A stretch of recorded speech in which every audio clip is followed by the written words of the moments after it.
पिछले वीडियो में हम लोगों ने वैदिक पीरियड ख़त्म करा था। इस वीडियो के हम लोग स्टार्ट करेंगे रिलीजियस मूवमेंट।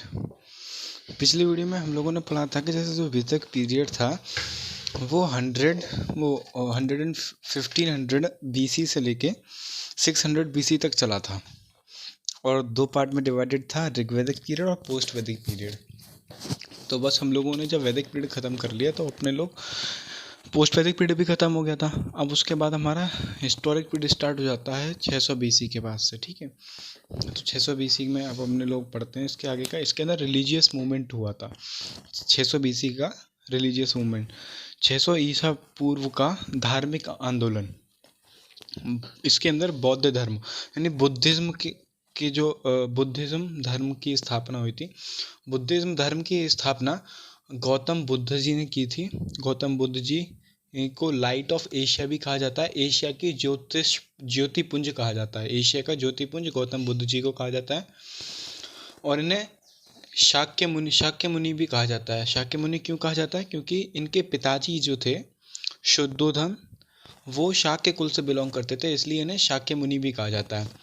तो जो इनके जन्म है वो 563 BC का 563 ईसा पूर्व का है। कहाँ पे? लुम्बिनी में। NCERT में 566 BC लिखा है, पर ऐसे ही काफ़ी सारे वेरिड फॉर्म में डेटा प्रोवाइडेड है। तो मोस्टली जो माना जाता है वो 566 माना जाता है। अगर आपको NCERT वाला लर्न करना है तो 566 BC भी है। तो जो जन्म हुआ था उनका 563 BC के अंदर लुम्बिनी में हुआ था। लुम्बिनी कहाँ है प्रेजेंट मोमेंट में?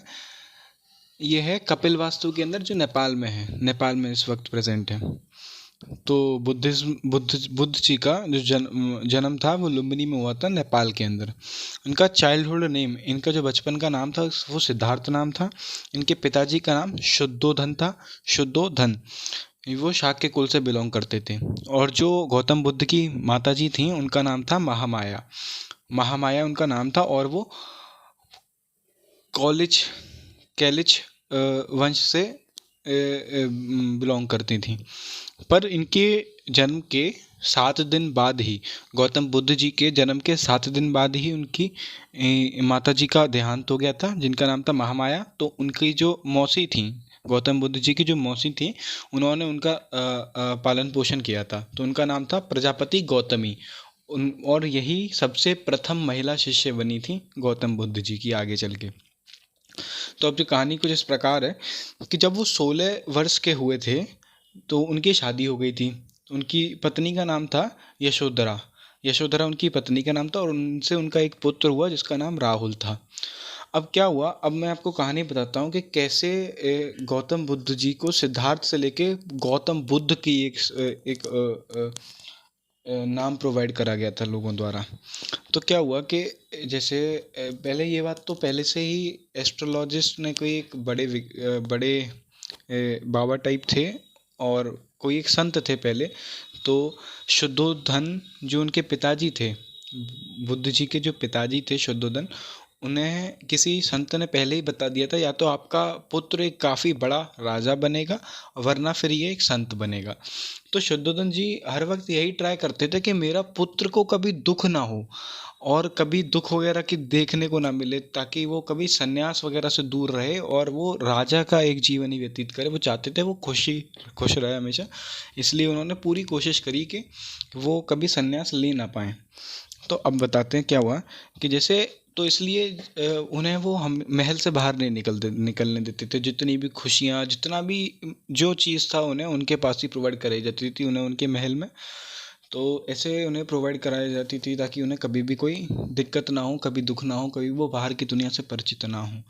पर फिर जब वो ऐसे ही टाइम होता गया, फिर जब वो बड़े हो गए तो उनके अंदर बाहर निकलने की ललक पैदा हुई। वो बाहर देखना चाहते थे क्या है मेरे राज्य के अंदर क्या है।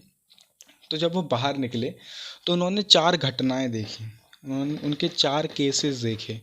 उन्होंने शायद पहला केस उन्होंने देखा था कि एक बहुत ही ज़्यादा वृद्ध आदमी है, बहुत ज़्यादा वृद्ध आदमी है और वो मतलब झुक कर चल रहा है। वो इतना बुढ़ा है कि वो चल नहीं पा रहा है। फिर दूसरे पे देखा कि एक काफ़ी वृद्ध आदमी उस पर लेटा हुआ है, एक खाट पर लेटा हुआ है और मतलब वो अपनी मृत्यु के आखिरी समय देख रहा है। उन्होंने देखा गरीबी देखी उन्होंने कि काफ़ी काफ़ी गरीब लोग हैं। और चौथे पे उन्होंने देखा एक संत आदमी जिसके चेहरे पे बिल्कुल भी दुख नहीं। उन्होंने बीच में एक लाश भी जाते एक शव यात्रा भी देखी थी, शव यात्रा देखी थी जिन्होंने जो वो एक व्यक्ति मर गया था तो उसकी शव यात्रा निकल रही थी। तो उन और आखिरी में उन्होंने देखा कि एक संत व्यक्ति है जिसके चेहरे पे अलग ही खुशी संतुष्टि का भाव दिख रहा था उन्हें। तो जब उन्होंने ये सब कुछ देखा तो उनका एक सारथी था जिसका नाम था चन्ना, जिसे चाण भी कहा जाता था। चन्ना का नाम था। और उनका जो घोड़ा था बौद्ध जी का, सिद्धार्थ का, अभी तक तो वो बुद्ध बने नहीं है, तो घोड़ा था जो सिद्धार्थ का, वो कंथक था, कंथक नाम था उसका। तो एट द एज ऑफ 20, तो जब उन्होंने क्या हुआ कि जब उन्होंने ये सारे केसेस देखे तो उन्होंने पूछा चन्ना से कि ये सब कुछ क्या है। वो आदमी इतना बूढ़ा था और दूसरा आदमी इतना गरीब वैसा था, कमज़ोर था, मरने वाला था। एक उन्होंने शव यात्रा देखी, वो क्या था। और चौथा उन्होंने देखा कि एक संत आदमी। तो फिर चन्ना ने बताया कि हम लोग अपने इस जीवन के अंदर, ये पूरा जो जीवन है, ये पूरी दुनिया है, ये दुखों से भरी पड़ी हुई है। चन्ना ने बताया सिद्धार्थ को कि ये जो ये दुनिया है वो दुखों से भरी पड़ी हुई है और इस दुनिया के अंदर हर व्यक्ति को दुख झेलना ही झेलना पड़ता है। और ऐसे उन्होंने बताया कि आदमी पैदा होता है और मर जाता है दुख सहते सहते। और तो उन्होंने फिर गौतम बुद्ध जी ने वो सिद्धार्थ ने पूछा कि लेकिन जो आखिरी में जो व्यक्ति मिला था वो तो काफ़ी ज़्यादा खुश और संतुष्ट लग रहा था मुझे अपने उसके चेहरे पर अलग ही संतुष्टि का भाव था। तो वो कहते हैं वह एक संत आदमी था जिसने अपना घर वगैरह सब कुछ त्याग दिया है और वो सन्यास के मार्ग पर चल दिया है। इसी तरीके से वो अपना जीवन व्यतीत करता है, ना उसका कोई है। वो जहाँ जाता है वहीं, जहाँ सूरज ढल जाता है वह वहीं पर विश्राम करता है, लोगों से खाना वगैरह मांग कर भिक्षा पे अपना जीवन व्यतीत करता है और एक और सांसारिक दुनिया से दूर रहता है। उसने अपनी सारा मोह माया त्याग दी है। तो जब उन्होंने ये सब कुछ देखा तो फिर जब उन्होंने तो मतलब ओवरऑल सही कह सकते हैं कि शुद्धोदन की जितनी मेहनत थी वो चांद भाई साहब ने और चन्ना ने बिल्कुल वो कर दी, ख़त्म कर दी। तो फिर क्या हुआ कि जब इनकी 16 साल की उम्र में इनकी शादी हो गई थी।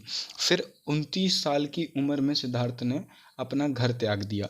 जब उन्होंने वो सब कुछ देखा चन्ना ने जब उन्हें ये सारे इंसिडेंट बताए, उन्हें जब एक स्पार्क दिया लाइफ का, जब उन्होंने एक सन्यास बनने का एक स्पार्क दिखाया कि मतलब एक एक्चुअल क्या होता है कि सन्यास का जीवन और जितने भी दुख वगैरह हैं उन सबसे दूर रहने के लिए सन्यासी का जीवन कितना ज़्यादा बहुमूल्य होता है, उस सबको दिखाने के बाद सिद्धार्थ ने 29 साल की उम्र में अपना घर त्याग दिया। और इस इंसिडेंट को बुद्ध धर्म के अंदर महाभिनिष्क्रमण कहा जाता है, महाभिनिष्क्रमण कहा जाता है। अब आते हैं अपने दूसरे पेज पर। यह है at the river of अनुमा river he became a monk. वो वैसे तो राजा था, मतलब उनका एक प्रॉपर एक स्टैंडर्ड था लिविंग का उस मोमेंट पे। उन्होंने अपने जब घर बार त्यागा, रात में वो बिना बताए किसी को एकदम अपने घर से निकल आए और फिर एक अनुमा रिवर के पास उन्होंने जाके अपने जो राजा वगैरह के जो कपड़े पहने थे वो सब उतारे, अपना मुंडन कराया, बाल वगैरह कटाए और उसके बाद उन्होंने यहीं पर एक मॉन्क का रूप धारण किया था अनुमा रिवर के पास। और राजगृह किसकी कैपिटल थी? आपको याद होगा, मगध की कैपिटल थी राजगृह। और वहाँ पे उन्होंने अलर कलाम नाम के एक गुरु थे, उनसे शिक्षा ली। राजगृह में अलर कलाम नाम से गुरु जी से शिक्षा ली थी। और वैशाली में रुद्रक रामपुत्र से शिक्षा ली थी। ये तो उनके गुरु कहे जाते हैं बौद्ध जी के। और फिर वो गया चले गए थे, गया। अब वहाँ गया में जाके उन्हें 5 साथी मिले, उनके साथी इन द सेंस के 5 और सन्यासी मिले जिन्होंने गौतम बुद्ध जी के साथ एनलाइटमेंट की सर्च के लिए मेडिटेशन करने की बात कही कि हम आपके साथ ही रहेंगे और आपके साथ ही ध्यान वगैरह करेंगे और महाज्ञान प्राप्त करने के लिए हम आपके साथ ही रहेंगे। तो at the age of 35 he attains enlightenment. अब क्या हुआ कि जब वो 5 लोग, उनके साथ के मित्र जो थे, जो उनके साथ के सन्यासी थे, वो सब लोग मिलके उन्होंने मेडिटेशन या फिर ध्यान अपना शुरू करा। तो 1 साल तक सब लोग उनके साथ रहे, पर 1 साल बाद वो जो उनके 5 मित्र थे वो उन्हें छोड़कर चले गए, और उन्होंने ऐसा कहा कि इस मार्ग से हमें एनलाइटमेंट या महाज्ञान की प्राप्ति नहीं हो सकती। वो बाकी 5 लोग चले गए, परंतु जो बुद्ध जी थे, जो सिद्धार्थ जी थे, वो लगातार वहाँ पर रुके रहे। उन्होंने 6 साल लगातार तपस्या करी, और 6 साल के बाद यानी 29 की उम्र में गए थे, और उसके बाद 35 साल में उन्होंने एनलाइटमेंट को गेन कर लिया, उन्हें महाज्ञान की प्राप्ति हो गई थी। अब at the bank of Niranjana river and people tree, Niranjana river के पास और पीपल के पेड़ के नीचे उन्हें महाज्ञान की प्राप्ति हुई थी। Attaining enlightenment in Buddhism is called निर्वाण। निर्वाण कहा जाता है उसे। क्या कहा था? घर को त्यागने को क्या कहा गया था? महाभिनिष्क्रमण। और अटेनमेंट ऑफ एनलाइटमेंट को कहा गया है निर्वाण। और जो सुजाता, अब ये बात आती है, सुजाता कौन है? सुजाता एक छोटी बच्ची थी जो गौ चराने आती थी, गैया चराने आती थी। और जब इन्हें एनलाइटमेंट प्राप्त हुआ, बुद्ध जी को जब सिद्धार्थ को एनलाइटमेंट प्राप्त हुआ, तो फिर वो जो लड़की वहाँ पे, जहाँ पर वो तपस्या किया करते थे, वहाँ पे एक लड़की सुजाता नाम की एक बच्ची आती थी। वो बच्ची गैया चराने आती थी।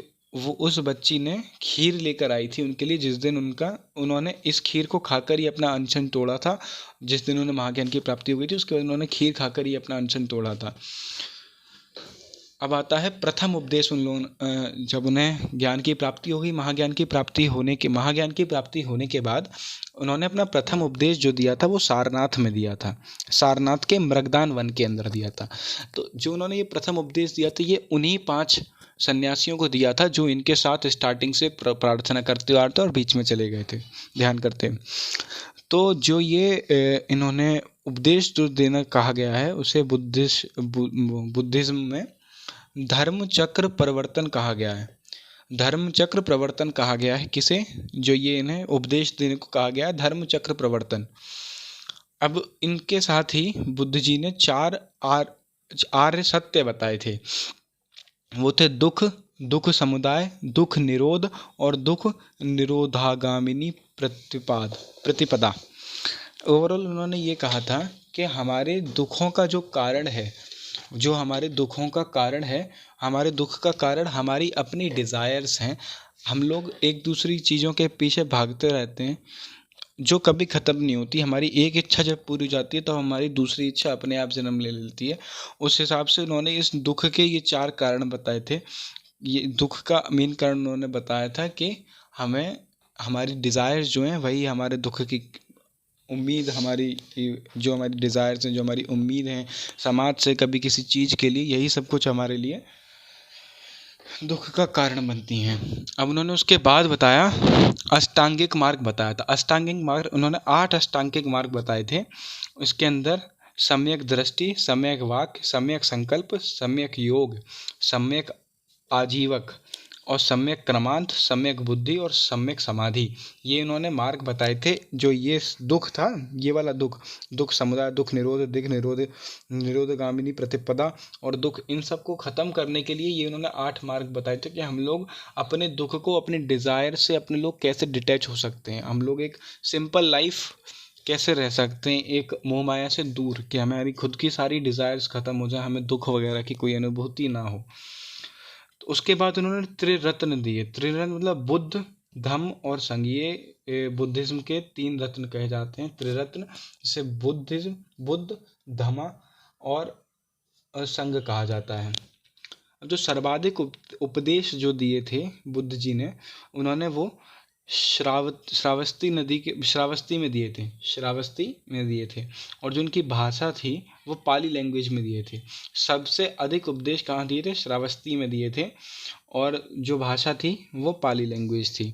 उनका जो प्रथम शिष्य था वो तपस्सु और भल्लुक तपस्सु और भल्लुक थे। और भल्लुक को किसी ग्रंथ में कल्लिक भी कहा गया है। भल्लुक और कल्लिक एक ही नाम है। जो इनके प्रथम शिष्य थे वो 2 शूद्र थे। ये 2 शूद्र कौन से? तपस्सु और भल्लुक, जिन्हें कल्लिक भी कहा गया है। और जो प्रथम महिला शिष्य थी वो मैं आपको पहले ही बता चुका हूँ, प्रजापति गौतमी थी। और जो प्रधान शिष्य थे मीन्स चीफ डिसिपल्स थे ना जो उनके, वो थे आनंद और उपाली। ये जो उनके चीफ यानी सबसे प्रमुख कह सकते हैं, प्रधान कह सकते हैं। In the last stage of his life Gautam Buddha reached Kushinagar. Gautam Buddha Kushinagar पहुंच गए थे। कहाँ पर? जब अपनी लास्ट स्टेज में। तो जो उनका अंतिम उपदेश जो दिया था उन्होंने शुभच्च को दिया था। शुभच्च एक व्यक्ति था, उन्हीं का एक शिष्य था जिन्होंने उन्हें अंतिम उपदेश दिया था शुभच्च को। अब उसी कुशीनगर के अंदर ही उनका एक और शिष्य रहता था, चुंद। वो चुंद पेशे से एक लोहार था। तो जब वो उनके पास मिलने गए बुद्ध जी, तो उन्होंने उन्हें चुंद ने भोजन में उन्हें पॉर्क यानी सूअर का मांस दिया खाने के लिए। पर उनकी उस वक्त उम्र 80-90 के आसपास थी। तो उन्हें ये सूअर का मांस यानी जो पॉर्क था वो पचा नहीं पाए और उन्हें डिसेंट्री हो गई यानी अतिसार रोग हो गया। और 483 BC के अंदर अतिसार रोग के चलते उनकी कुशीनगर के अंदर मृत्यु हो गई। और इस मृत्यु को बुद्धिज्म में क्या कहा जाता है? महापरिनिर्वाण कहा जाता है। कहाँ पर हुआ था ये महापरिनिर्वाण? यानी उनकी डेथ कहाँ पर हुई थी? नियर हिरण्यवती रिवर, हिरण्यवती नदी के पास। अब आता है सारनाथ में बुद्धिस्ट यूनियन यानी बौद्ध संघ का वो हुआ था। जैसे वैसे तो देखिए जो बुद्ध जी थे उन्होंने अपना कोई भी सक्सेसर नहीं रखा था। जैसे ऐसा होता है ना कि आज मान लीजिए कोई गुरु हैं, जब वो गुरु अपनी देह त्यागते हैं या फिर शरीर छोड़ते हैं या फिर उनकी जब मृत्यु होती है, तो फिर वो अपने शिष्य को ही या फिर जिन्हें उन्होंने अपना जीवन का ज्ञान दिया होता है उसे अपना सक्सेसर बता के चले जाते हैं। मोस्टली जितने भी गुरु होते हैं कि आगे से आप लोगों की जो भी दिक्कतें वगैरह होंगी, आपको कोई भी उपदेश वगैरह देंगे तो ये लोग देंगे। पर बुद्ध जी ने ऐसा कुछ नहीं करा। बुद्ध जी बुद्ध धर्म के एक ही गुरु हैं, वो हैं बुद्ध जी। पर जो ये थे आनंद और उपाली, ये इनके वो बनना चाह रहे थे पर उन्होंने किसी को स्पेसिफिकली डेजिग्नेट नहीं किया था। अब आते हैं सारनाथ के अंदर बुद्धिस्ट यूनियन यानी बौद्ध संघ यानी बुद्ध जी की मृत्यु के बाद फिर बुद्धिस्ट यूनियन बनाई गई थी कुछ मैनिपुलेशन करने के लिए। बुद्धिज्म के अंदर मैनिपुलेशन करने के लिए टाइम टू टाइम अपडेट होना, मतलब ऐसा होता है ना कि कुछ रूढ़वादियाँ ख़त्म करने के लिए जो पहले टाइम पर नए चलती आती हैं उन्हें अब ख़त्म करने की ज़रूरत पड़ी। तो उनकी मृत्यु के बाद काफ़ी समय बाद कुछ यूनियन कराई गई थी। तो उस यूनियन के अंदर बुद्धिस्ट यूनियन हुई थी। कहाँ हुई थी? सारनाथ के अंदर ही हुई थी। और बुद्धिस्ट यूनियन के अंदर उन्होंने कुछ वो रखे थे, जैसे प्रवेश लेने के लिए मिनिमम एज। बुद्धिस्ट ये संघ है, सॉरी मैं आपको काउंसिल बताने लग गया था। Buddhist council, Buddhist union, Buddhist संघ मतलब वहाँ पर एक एसोसिएशन समझ लीजिए। बुद्धिस्ट यूनियन एक ऐसी एसोसिएशन समझ लीजिए जिसके अंदर लोग आते थे किसके लिए? बुद्धिज़्म को धारण करने के लिए। तो बुद्धिस्ट संघ एक ऐसा था जिसके अंदर प्रवेश लेने के लिए पहले तो मिनिमम आयु उसकी 15 साल की होनी चाहिए थी। 15 साल की उसकी आयु होनी चाहिए थी। और जो उसका क्योरम था यानी गणपूर्ति थी, यानी एक बुद्धिस्ट यूनियन तभी होगी जब उसके अंदर मिनिमम 20 मेंबर होंगे। और जो एडमिशन लेना कहा गया है बुद्धिस्ट यूनियन के अंदर, जो एडमिशन लेना बुद्धिज्म में कहा गया है वो उपसंपदा कहा गया है। उपसंपदा। अब एटलीस्ट जो मैंने गलती करी वो मैंने क्या करा कि मैंने भी आप लोगों को जो आगे बुद्धिस्ट काउंसिल पढ़ानी थी मैंने आपको बुद्धिस्ट यूनियन में बता दिया। आप लोग ध्यान रखना है ऐसे ही कि अब बुद्धिस्ट यूनियन और बुद्धिस्ट काउंसिल दो अलग चीज़ें। ये बुद्धिस्ट यूनियन थी, ये उनके समय पर चल रहा करती थी। वहाँ पे एक संघ हुआ करता था कि जिसमें लोग कैसे आया करते थे कि 15 साल की उम्र मिनिमम थी। उसके बाद एडमिशन को क्या कहा जाता था? उपसंपदा कहा जाता था।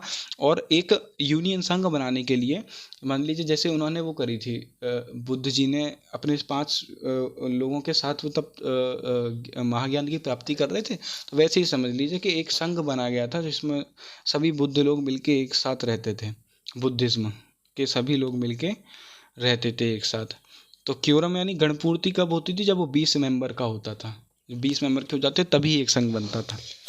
अब उस टाइम के कुछ इंपॉर्टेंट सिंबल हैं बुद्धास की लाइफ के, जैसे वुम्ब को रिप्रेजेंट करा गया है हाथी से, बर्थ जन्म को रिप्रेजेंट करा गया है लोटस से, यूथ यौवन को रिप्रेजेंट करा गया है बुल से, और महाभिनिष्क्रमण को रिप्रेजेंट करा गया है हॉर्स से, और निर्वाण को रिप्रेजेंट करा गया है पीपल ट्री से, पॉपुलैरिटी को रिप्रेजेंट करा गया है, प्रसिद्धि को रिप्रेजेंट करा गया है शेर से, और धर्म चक्र परिवर्तन को करा गया है व्हील से, चक्र से, महापरिनिर्वाण को करा गया है स्तूप से, और मोक्ष प्राप्ति को करा गया है पद चिन्ह से। तो ये बुद्धा जी की लाइफ के कुछ सिंबल्स थे। जैसे जब वो गर्भ में थे तब उन्हें एक एलिफेंट से रिप्रेजेंट करा गया है, जब वो अपनी माता जी के गर्भ में थे तब उन्हें एक एलिफेंट से रिप्रेजेंट करा गया है। और बर्थ जो जन्म है, जब उनका जन्म हुआ था तो उसे एक कमल से रिप्रेजेंट करा गया है, कमल से। जो यूथ है, जब वो अपनी युवा अवस्था में आए थे, यौवन अवस्था में आए थे, तब उन्हें बुल से रिप्रेजेंट करा गया है, उस अवस्था को बुल से रिप्रेजेंट करा गया है। और महाभिनिष्क्रमण करा था, जब उन्होंने महाभिनिष्क्रमण करा था तब उन्हें उसे घोड़े से रिप्रेजेंट करा गया है। निर्वाण यानी जब उन्हें महाज्ञान की प्राप्ति हुई थी, उसे पीपल ट्री से रिप्रेजेंट करा गया है। और जब उन्हें प्रसिद्धि मिली थी गौतम बुद्ध बनने के बाद, तो उसे शेर से रिप्रेजेंट करा गया है। और धर्म चक्र परिवर्तन जब उन्होंने करना स्टार्ट करा था लोगों का, उसे चक्र से रिप्रेजेंट करा गया है। और जब उनकी मृत्यु हुई थी, महापरिनिर्वाण हुआ था, तो उसे स्तूप से रिप्रेजेंट करा गया है। और जो मोक्ष प्राप्ति हुई थी उन्हें, मोक्ष प्राप्ति यानी जब डेथ हो जाने के बाद ही मोक्ष प्राप्ति होती है, जब उनकी डेथ हो गई थी तो उसे पद चिन्ह से करा गया है। डेथ होने के बाद उन्हें माना क्या, वो इतने बड़े संत व्यक्ति थे, और तो फिर उन्हें मोक्ष तो प्राप्ति होनी थी, तो उसे पद चिन्ह से कहा गया है। बुद्धिस्ट काउंसिल, बौद्ध महासंगतियाँ, बुद्धिस्ट काउंसिल में जो अब ये वो बुद्धिस्ट काउंसिल हैं, क्योंकि इनकी जब मृत्यु के बाद कुछ कुछ चेंजेस, कुछ सुधार लाने पड़े होंगे बुद्धिज़्म के अंदर, तो बुद्धिस्ट काउंसिल लगाई गई थी, यानी बौद्ध महासंगतियाँ लगाई गई थी। तो जो पहली बुद्धिस्ट काउंसिल थी 483 BC में लगी थी, 483 BC में। तो जो सबसे पहले जो इनकी डेथ हुई थी वो भी उसी में हुई थी 483 BC में। और फर्स्ट बुद्धिस्ट काउंसिल 483 BC में ही लगी थी, जिसमें प्लेस था जो उसका वो राजगृह था। राजगृह में सप्तपर्णी केव में, सप्तपर्णी की एक गुफा थी, उसके अंदर सप्तपर्णी गुफा के अंदर राजगृह के मगध की कैपिटल पहली वाली। रूलर जो उस टाइम रूलर था वो अजातशत्रु था, अजातशत्रु हर्यंक वंश का, जो उस टाइम चेयरमैन था। किसका चेयरमैन? फर्स्ट बुद्धिस्ट काउंसिल का जो चेयरमैन थे, जिन्होंने चेयरमैनशिप करी थी इसकी फर्स्ट बुद्धिस्ट काउंसिल की, तो वो थे महाकश्यप वो व्यक्ति थे जिन्होंने फर्स्ट बुद्धिस्ट काउंसिल की चेयरमैनशिप की थी। अब जो इसमें जो वर्क हुआ था, इसके अंदर क्या हुआ था, 2 पितक्स हुए थे। अब क्योंकि देखिए आप जानते हैं कि बुद्ध जी ने अपने किसी भी व्यक्ति को सक्सेसर नहीं बनाया था अपना, कि मेरे बाद ये व्यक्ति लोगों को बुद्धिज्म की ज्ञान देगा या कुछ देगा। तो जो उसके बाद जो वर्क हुआ फर्स्ट बुद्धिस्ट काउंसिल के अंदर ना, 2 पितक्स ऐड करे थे। बुद्धिस्ट टेक्स्ट कहा जाता है ना पिटक्स, आपको स्टार्टिंग में ही बताया था। जैनिज्म को अंग्स कहते हैं, अंग्स, और इन्हें कहा जाता है पितक्स। तो 2 पितक ऐड करे थे, सुत्त पितक और विनय पितक। हालांकि 3 पितक हैं, वो आगे एक ऐड होगा, हम लोग को पता चलेगा। तो ये 2 पितक ऐड करे गए थे, एक होता है सुत्त पितक और एक होता है विनय पितक। सुत्त पितक और विनय पितक, ठीक है। अब क्या हुआ, सुत्त पितक क्या था, टीचिंग्स ऑफ लॉर्ड बुद्धा। अब लॉर्ड बुद्धा जी की तो मृत्यु हो गई थी, तब अब आगे कोई व्यक्ति कैसे वो करेगा, तो अब उन लोगों ने कहा कि सुत्त पितक के थ्रू, उस किताब के थ्रू हम लोग जानेंगे कि आखिर लॉर्ड बुद्धा जी की टीचिंग्स क्या थी। और ये लिखी किसने थी, बाय आनंद ने। और जो विनय पिटक थी उसके अंदर रूल्स ऑफ बुद्धिस्ट यूनियन, जो यूनियन थी उस वक्त, जो संघ था, बौद्ध संघ था, जिसमें मैंने आपको बताया मिनिमम एज 15 थी, और जिसके अंदर एडमिशन को उपसंपदा कहा जाता था, और जिसकी गणपूर्ति के लिए मिनिमम 20 लोगों की तो आवश्यकता होती थी।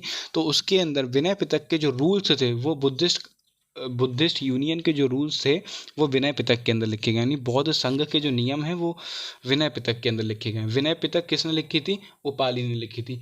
ये उपाली और आनंद आपको याद होंगे, ये चीफ डिसाइपल्स थे, सबसे ज़्यादा प्रधान शिष्य जो थे, चीफ डिसाइपल, जिनकी ये आशा थी, वो चाहते थे कि उनके सक्सेसर बने, किसके, बुद्ध जी के, ताकि वो आगे लोगों को ज्ञान दे सकें। पर बुद्ध जी ने स्पेसिफिकली किसी को डेजिग्नेट नहीं करा था, पर इन लोगों ने सुत्त पितक और विनय पितक ऐड करे, किसके अंदर, 483 BC के अंदर, किसकी डेथ के बाद, बुद्ध जी की मृत्यु के बाद। अब जो सेकेंड बुद्धिस्ट काउंसिल थी वो 383 BC यानी उसके 100 साल बाद हुई। 483 BC में हुआ, अब 383 BC के अंदर सेकेंड बुद्धिस्ट काउंसिल हुई। तो और ये किस जगह हुई थी, प्लेस वैशाली। वैशाली भी मगध की कैपिटल है, आप लोगों को याद ही होगी, और वो तीसरी कैपिटल है ये। और जो रूलर था इस टाइम वो थे कालशोक, और जो वो थे शिशुनाग वंश से, शिशुनाग वंश से थे कालशोक। और जो इसकी चेयरमैनशिप करी थी वो करी थी सावकमीर और सार्वकामिनी। चेयरमैनशिप जो करी थी वो सावकमीर ने करी थी, या फिर सार्वकामिनी कहते हैं उन्हें। जो उनका इसमें जो सेकंड बुद्धिस्ट काउंसिल के अंदर जो काम हुआ था, मोस्टली आपको काम से ही मतलब रखना है और किस जगह हुई थी ये लर्न कर लेना है। तो जो उसमें जो काम हुआ था, जो उनके अनुयायी थे वो दो में बट गए थे, जो उनके फॉलोअर्स थे वो दो में बट गए थे, वो स्थावीर और महासंघिक। दो में इनके जो फॉलोअर्स थे उन लोगों का डिवीजन हुआ था, उन्हें स्थावीर और महासंघिक दो यूनिट्स में बांट दिया गया था। जो थर्ड बुद्धिस्ट काउंसिल थी वो 251 BC में हुई थी। ये देखिए 353 BC और ये 251 BC में हुई थी। इसके अंदर जो जिस जगह हुई थी वो पाटलिपुत्र में हुई थी, और जो इस टाइम रूलर थे वो अशोक थे, वो मौर्य वंश के।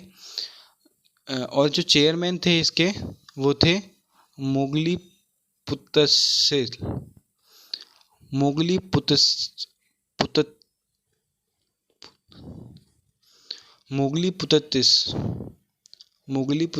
जो थे वो चेयरमैन थे। और जो वर्क हुआ था इसके अंदर वो थर्ड पितक ऐड करा गया था, अभिधम्म पितक। अशोक के समकालीन बौद्ध भिक्षुकों की जीवनियाँ इसके अंदर लिखी गई हैं। अशोक के समकालीन जो बौद्ध भिक्षुक थे उनकी जीवनियाँ इसके अंदर लिखी गई है, और ये किसने लिखी थी, मोगलीपुततिस ने लिखी थी। मोगलीपुततिस ने ही लिखी थी। अभिधम्म पितक किसने लिखी थी, मोगलीपुततिस। और जो फर्स्ट बुद्धिस्ट काउंसिल थी उसके अंदर क्या हुआ था, 483 BC में ही हुई थी। आप लोगों को याद होगा, पिछला वाला रिवाइज करा रहा हूँ, 483 BC के अंदर हुई थी। इसके अंदर दो पितक सेट करे गए थे, सुत्त पितक और विनय पितक। सुत्त पितक था वो आनंद ने लिखा था, जो जिसके अंदर टीचिंग्स ऑफ लॉर्ड बुद्धा थी, और विनय पितक के अंदर रूल्स ऑफ बुद्धिस्ट काउंसिल लिखे थे, जो कि उपाली ने लिखे थे। आनंद और उपाली कौन थे, प्रधान शिष्य थे या फिर चीफ डिसाइपल्स थे लॉर्ड बुद्धा जी के। अब उसके बाद जो फोर्थ बुद्धिस्ट काउंसिल थी वो फर्स्ट सेंचुरी में हुई, यानी 78 AD में हुई। ये सारी BC में हो रही हैं, और फर्स्ट AD में जाके हुई थी, फर्स्ट सेंचुरी के अंदर जाके हुई थी हमारी फोर्थ बुद्धिस्ट काउंसिल।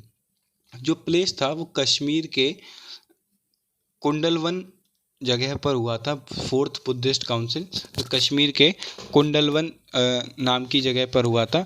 जो उस वक्त रूलर थे वो कनिष्क थे। वो कुषाण वंश से बिलोंग करते थे, और जो इसके चेयरमैन थे वो वसुमित्र और अश्वघोष। जो इस वक्त जो वर्क हुआ था इसके अंदर जो काम करा गया था फोर्थ बुद्धिस्ट काउंसिल के अंदर, जो बौद्ध धर्म था, बौद्ध धर्म को दो चीज़ों में बांटा गया था, दो यूनिट्स में बांटा गया था, जिसे दो ग्रुप्स में बांटा गया था, जिसे हीनयान और महायान कहा जाता है। अब ये हीनयान और महायान क्या थे? अब जो हीनयान लोग थे वो बिलीव नहीं करते थे स्टैचू वर्शिप में। वो जैसे हीनयान के अंदर मैंने आपको बताया कि बुद्धा जी की जो कुषाण वंश के अंदर ही सबसे पहले स्टैचू बनना स्टार्ट हुई थी, और जो लॉर्ड बुद्धा जी की सबसे पहली मूर्ति बनी थी, वो सबसे पहली जो मूर्ति ही बनी थी वो लॉर्ड बुद्धा जी की ही बनी थी। तो हीनयान और महायान, तो ये do not worship in statue worship, they do not believe in statue worship and they do follow statue worship. यानी जो महायान के लोग थे वो स्टैचू वर्शिप में विश्वास रखते थे, परंतु ये लोग विश्वास नहीं रखते थे। तो Hinayana believe that Buddha was a noble man. Hinayana वाले जो लोग थे वो ये माना करते थे कि बुद्धा जी जो थे वो एक बहुत ही महान पुरुष थे, पर जो महायान वाले थे वो इन्हें भगवान के तौर पर पूजा करते थे, भगवान माना करते थे इन्हें। महायान वाले लोग उन्हें भगवान माना करते थे। They follow the teachings of Buddha as they are. Hinayana वाले लोग बुद्धा की सभी टीचिंग्स को बिना मैनिपुलेट करे, बिना चेंज करे, सेम तरीके से स्टैंडर्डाइज वे के अंदर फॉलो करते थे। लेकिन महायान वाले व्यक्ति follow the teachings of Buddha by making some amendments as per their convenience. वो लोग अपनी इच्छा अनुसार जो उन्हें थोड़ा ठीक लगता था, जो कंपेटेबल था यूज़ करने में, जो रास्ता ठीक लगता था उन्हें अपनी कन्वीनियंस के हिसाब से, वो उसे वैसे ही थोड़ा बहुत मैनिपुलेट कर लेते थे। ओवरऑल बाकी उसका सेंट्रल जो फॉर्मेट रहता होगा वो तो सब वही रहता होगा जो बुद्ध जी ने, पर वो थोड़े बहुत चेंज कर लेते थे अपने हिसाब से। पर ये लोग उसे स्ट्रिक्टली फॉलो करते थे हीनियान वाले, और महायान वाले चेंज कर लेते थे। जो हीनियान में है वो it is a Pali language, मतलब इसके अंदर जो पाली लैंग्वेज में लिखी गई हैं, और इट इज़ इन संस्कृति लैंग्वेज, ये संस्कृति लैंग्वेज के अंदर हैं। Hinayana Buddhist are present in, Hinayana Buddhist जो थे वो कहाँ पाए जाते थे? म्यांमार, इंडोनेशिया और श्रीलंका जगह में पाए जाते थे। और Mahayana Buddhist are present in rest of the Asia, और बचे हुए इलाके के अंदर महायान बुद्धिस्ट पाए जाते थे। अब आता है कुछ इंपॉर्टेंट टर्म्स हैं, चैत्य, विहार, मठ और स्तूपा। तो चैत्य था बौद्ध धर्म के पूजा स्थल, जो बौद्ध धर्म के जो पूजा स्थल हुआ करते थे उन्हें चैत्य कहा जाता था। और बौद्ध भिक्षुकों के लिए निवास स्थल जो हुआ करते थे उन्हें विहार कहा जाता था। और मठ जो था वो शिक्षा एवं विश्राम के स्थल थे। और स्तूप जो थे वो बौद्ध भिक्षुओं के अवशेषों पर बनी हुई पवित्र स्मारक स्तूप कहलाती थी। जो स्तूप है वो बौद्ध भिक्षुकों के अवशेषों पर बनी, अवशेषों मतलब उनके फॉसिल्स पर बनी हुई एक पवित्र स्मारक स्तूप कहलाती थी। अब जो जैनिज्म है वो जैन धर्म है। अब यहाँ से अपना जैन धर्म स्टार्ट हो जाता है। उस जैन धर्म को हम लोग बाद में पढ़ेंगे। अपने लोग एक बार हल्के से रिवाइज कर लेते हैं, एक सेंट्रल व्यू देख लेते हैं कि बौद्ध धर्म का सेंट्रल व्यू क्या था। बौद्ध धर्म के अंदर इतना तो आप लोगों को चलिए यहाँ तक याद हो गया। अब मैं यहाँ से बता देता हूँ कि बुद्ध जी की मृत्यु के बाद क्या क्या सीन हुआ था। बुद्ध जी की जब मृत्यु हो गई थी तो उसे महापरिनिर्वाण कहा गया है। पहली बात तो 483 BC में हुई थी उनकी डेथ। कैसे, कहाँ पर हुई थी? कुशीनगर में हुई थी। और उसके बाद क्या हुआ था कि मतलब उस टाइम पर ही बुद्धिस्ट यूनियन वगैरह तो होती ही थी। फिर 483 में उसी वर्ष ही, उसी दौरान ही जो फर्स्ट बुद्धिस्ट काउंसिल स्थापित करी गई थी, जिसकी चेयरमैनशिप वो करी थी महाकश्यप ने करी थी। महाकश्यप ने उस वक्त रूलर थे, वो अजातशत्रु थे। और इसके अंदर 2 पिटक्स ऐड करे गए थे। टोटल कितनी काउंसिल्स हुई हैं? 4 काउंसिल्स हुई हैं। काउंसिल और यूनियन में डिफरेंस समझिएगा। यूनियन पहले से ही थी, वो एक संघ होता था लोगों का, 20 लोगों का कम से कम गणपूर्ति करने के लिए 20 लोगों की तो आवश्यकता होती थी। और ये काउंसिल थी, एक मीटिंग थी जिसके अंदर कुछ चेंज करे गए थे बुद्धिज्म के अंदर। तो वर्क यहाँ पे 2 पिटक सेट करते हैं, सुत्त पिटक और विनय पिटक। सुत्त पिटक जो लिखा था वो हमारे आनंद ने लिखा था, और विनय पिटक जो लिखा था वो हमारी उपाली ने लिखा था। याद हो गया आप लोगों को? आनंद ने और उपाली ने लिखा था। तो जो हमारा सुत्त पिटक था उसके अंदर टीचिंग्स ऑफ लॉर्ड बुद्धा लिखी गई थी, और विनय पिटक था उसके अंदर रूल्स ऑफ बुद्धिस्ट यूनियन लिखा गया था। अब ऐसे ही हमारी सेकंड काउंसिल हुई थी। वर्क देख लेते हैं। सेकंड काउंसिल के अंदर फॉलोअर्स जो थे, जो उनके अनुयायी थे, वो फॉलोअर्स 2 लोगों में बट गए थे, 2 यूनिट्स में बच गए थे। एक था स्थावीर और था महासंघिक। स्थावीर और महासंघिक।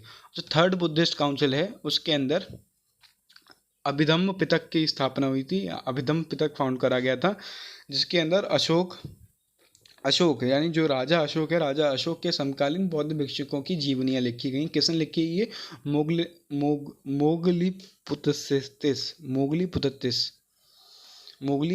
ने लिखी हैं ये। अब फोर्थ बुद्धिस्ट काउंसिल के अंदर क्या हुआ था?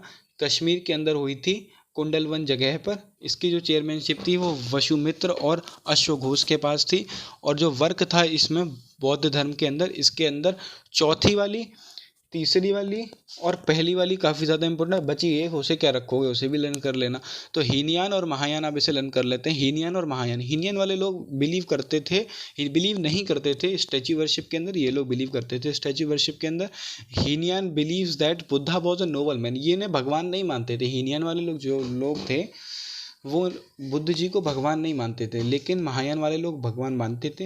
हीनयान वाले लोग बुद्ध जी के द्वारा दी गई हर एक बात को स्ट्रिक्टली फॉलो किया करते थे, परंतु महायान वाले लोग उसे अपनी कन्वीनियंस के हिसाब से मैनिपुलेट और अमेंड कर लेते थे।